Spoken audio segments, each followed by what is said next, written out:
Hello, hello, hello, and welcome to Saturday Sketcherbanders with me, Luna Winters Tarot. Now, I'm trying a different approach today. I've got the camera facing me, but not putting my face on because I don't want to make you all feel sick. So, bear with me. I'm going to hold the cards up so that you can see them. Fret not. So, I've already pulled these cards. I will be pulling more as we go along. The first three I have are cock blocking, crying over you, and clout hungry.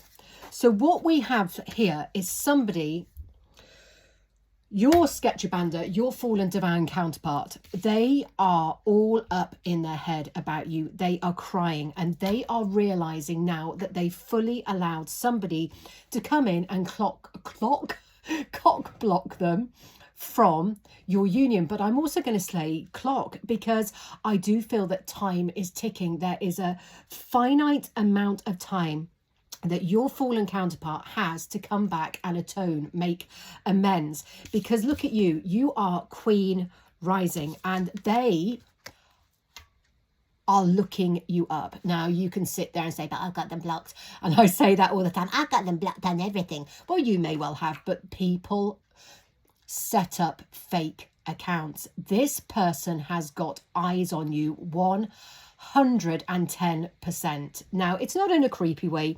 They're just trying to find out what's going on in your life. They don't want to feel for a second that your life is better than theirs, but it is. Whether you're doing more than them or not, it doesn't matter. The fact remains that this person doesn't want your life to be better than theirs, because they made the biggest mistake of their lives in throwing caution to the wind and throwing you to the curb. Because for them, they just wanted to go out partying. It was all about the next best thing, and they couldn't for the life of them understand that the best thing they had was right there in front of them, and that was you.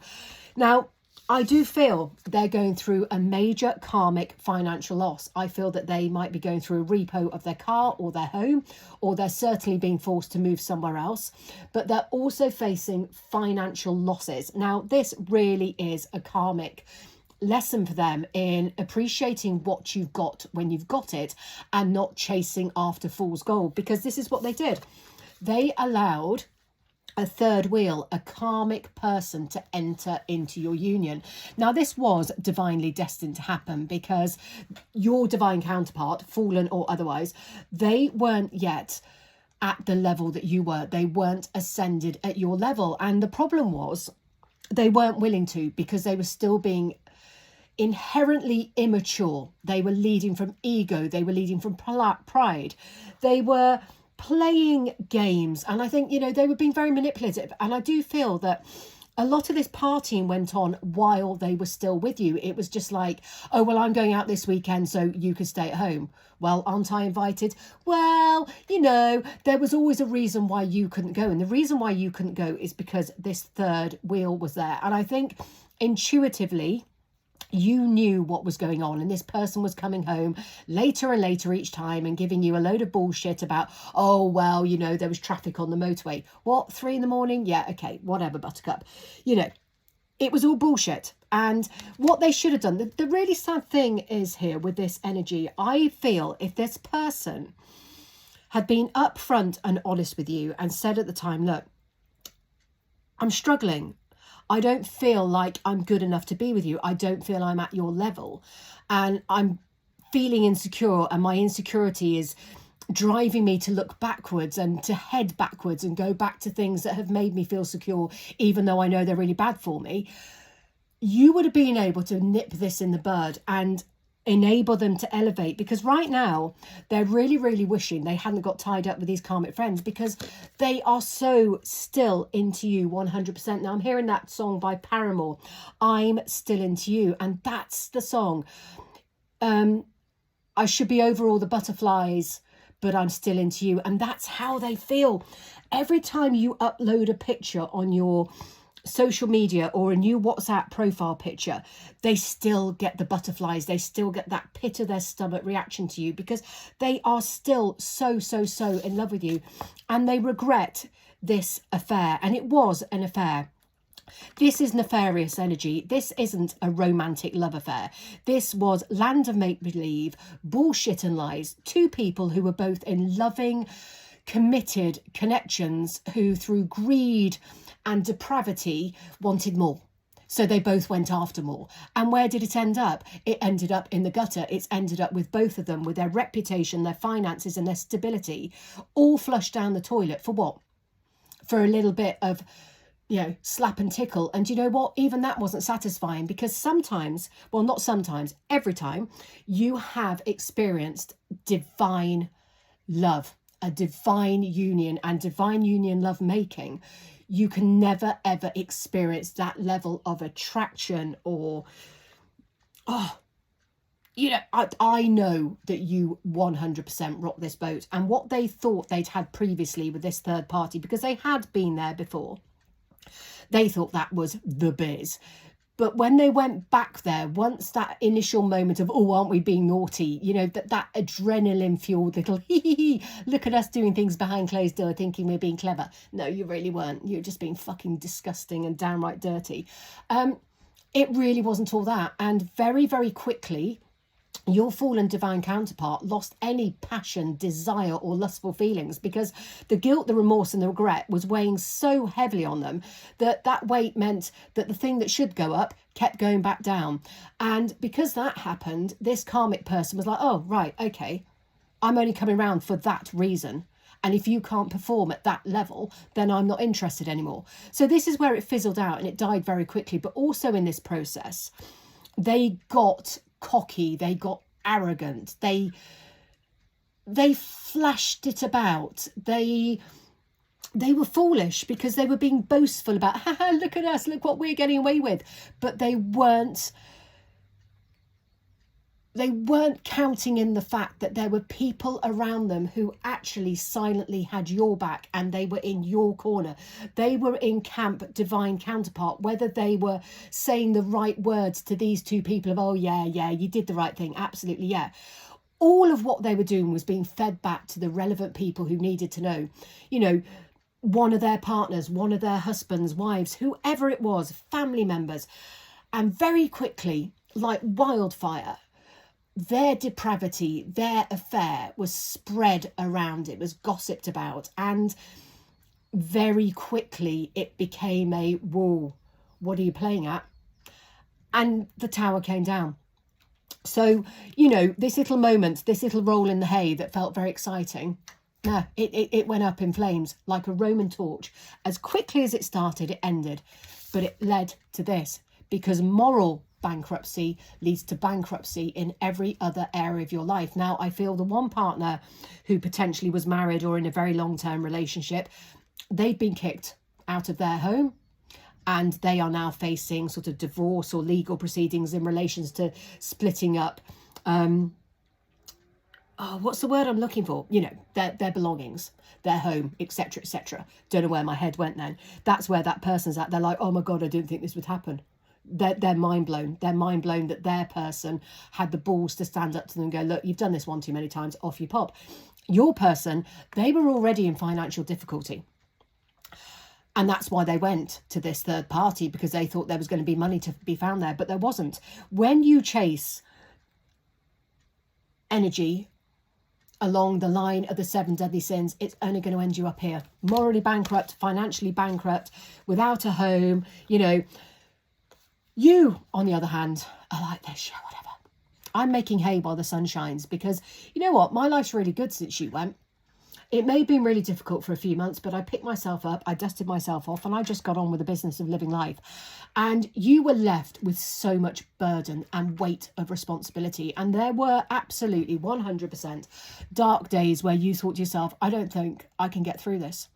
But your tenacity, your strength, and your faith, all these things that your fallen divine counterpart admired, adored, and loved about you in the early stages, they now resent, because you have used all those things that they admired and wished that they could have and absolutely should have been, and you've used them to turn your life into where it's meant to be. And they were meant to be with you, and they know this. And look, now They want you back for good, as Take That sing. But, you know, whatever I've done, whatever I said, I didn't mean it. Because, look, yes, look, they know they were talking shit. And this is the problem. Whether what they said about you has ever made its way back to you or not, they don't know.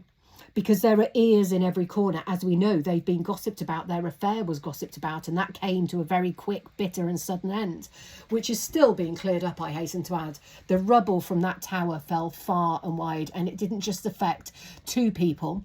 It affected many, many people. So your fallen divine counterpart is facing double regret and remorse, because they're facing the remorse for what they did to you, but they're also facing heavy remorse, regret and guilt for doing what they did with a third party, because actually being caught with their pants down has brought so much shame on them.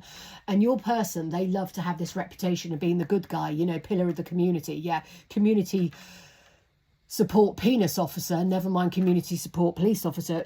This is what they are.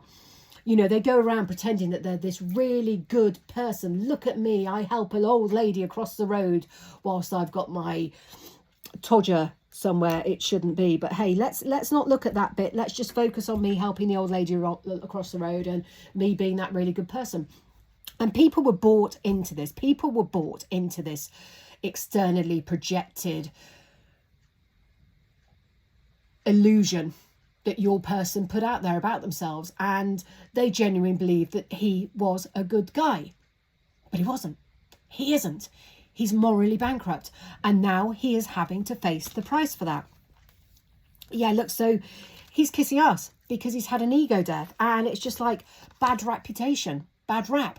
You can't get away from this. There's this stench now that is following them around. And when I'm saying stench, it's quite odd, because I do feel when this person was with you, they smelt good, they looked good, they were clean shaven, their clothes were washed, the clothes smelled really lovely, they wore aftershave, they cared about their appearance.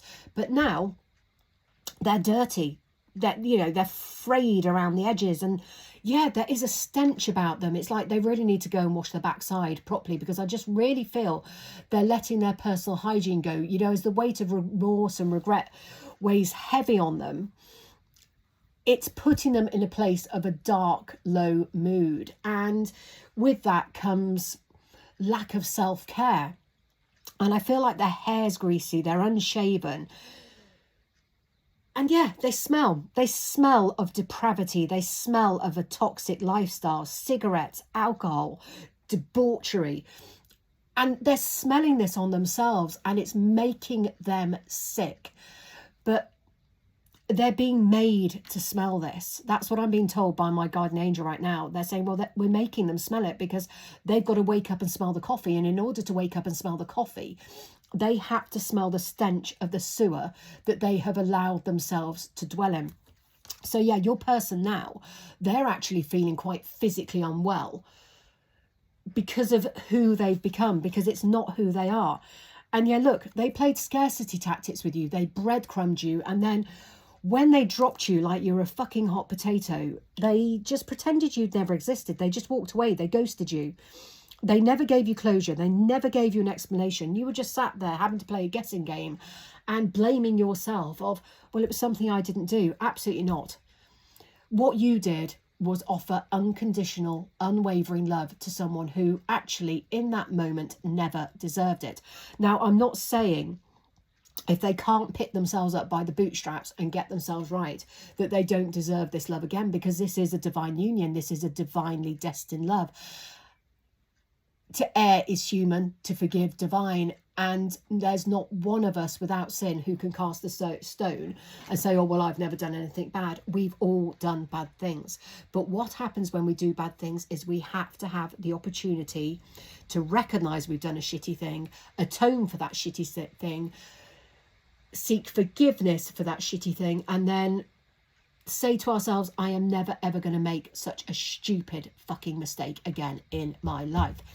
And if your person can do that, it's funny, I'm doing that with my hand. I think your person does this with their hand when they're talking, when they're in a frustrated, passive aggressive state. They talk with their hand because it's their way of expressing, and at the moment they're expressing their abject stupidity to a very specific friend around them, and it's about the only friend they can trust. Because not only was this person caught out, the chances are they caught a case, because this karmic person they ended up with, they weren't just bedding your person or their long-term partner / husband wife. They were also bedding someone else.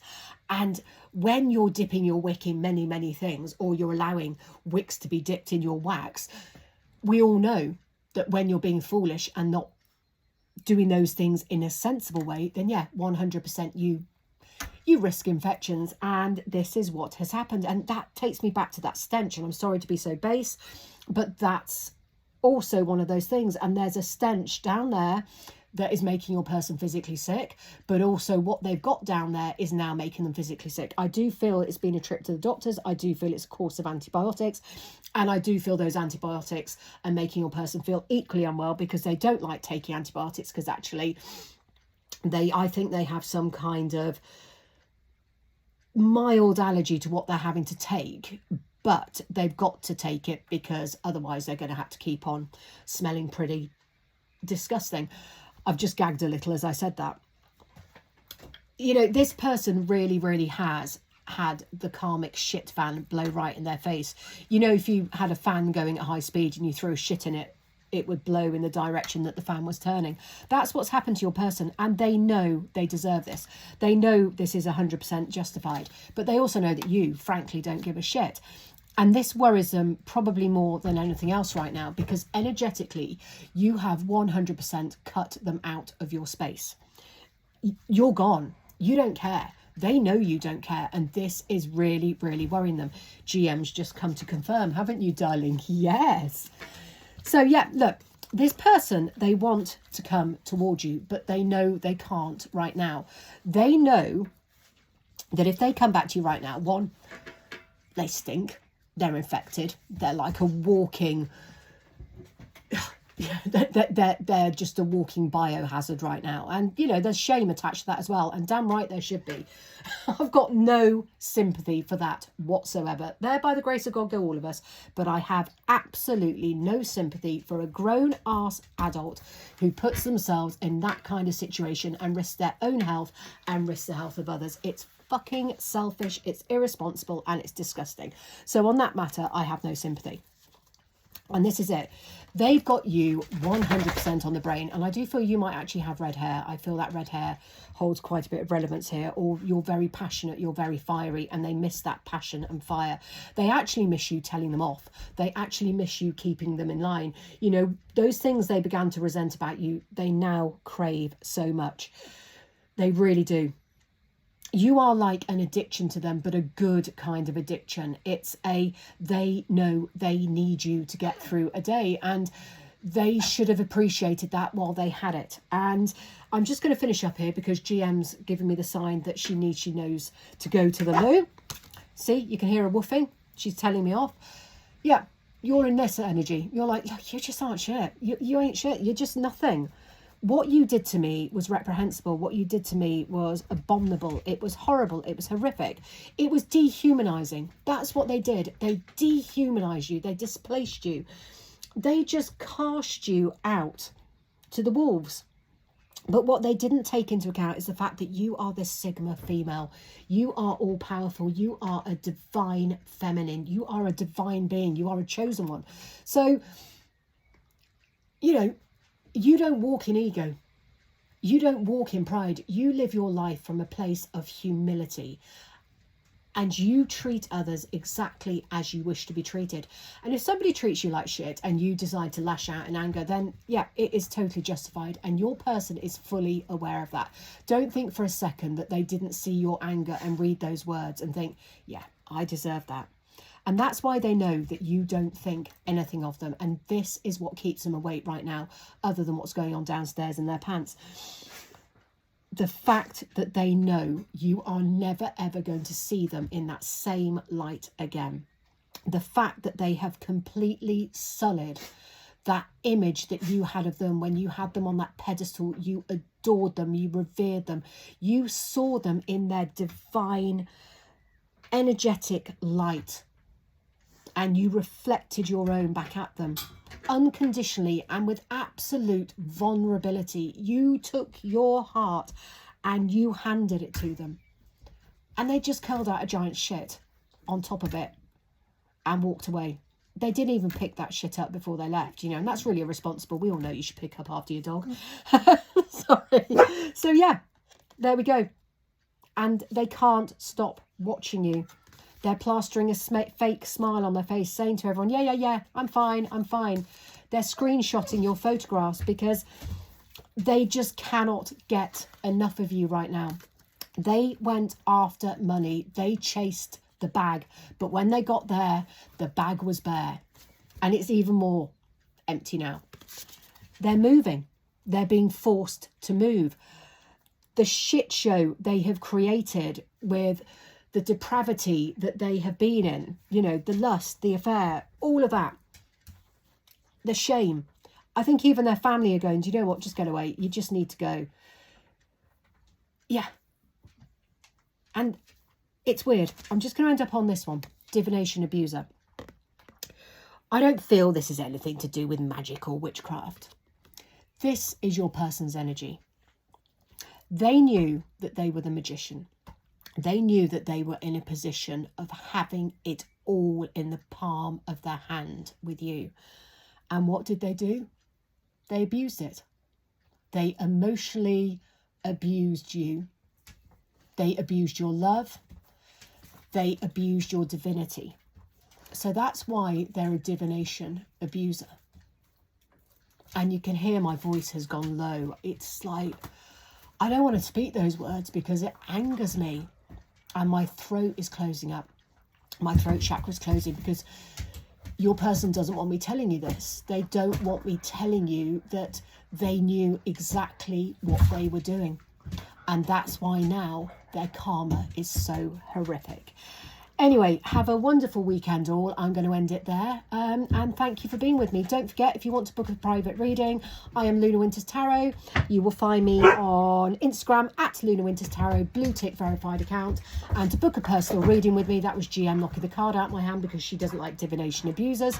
If you want to book a personal reading with me, head to Buy Me a Coffee, Luna Winters Tarot, and click on shop. Anyway, I'll leave you there. Many blessings sending to you all.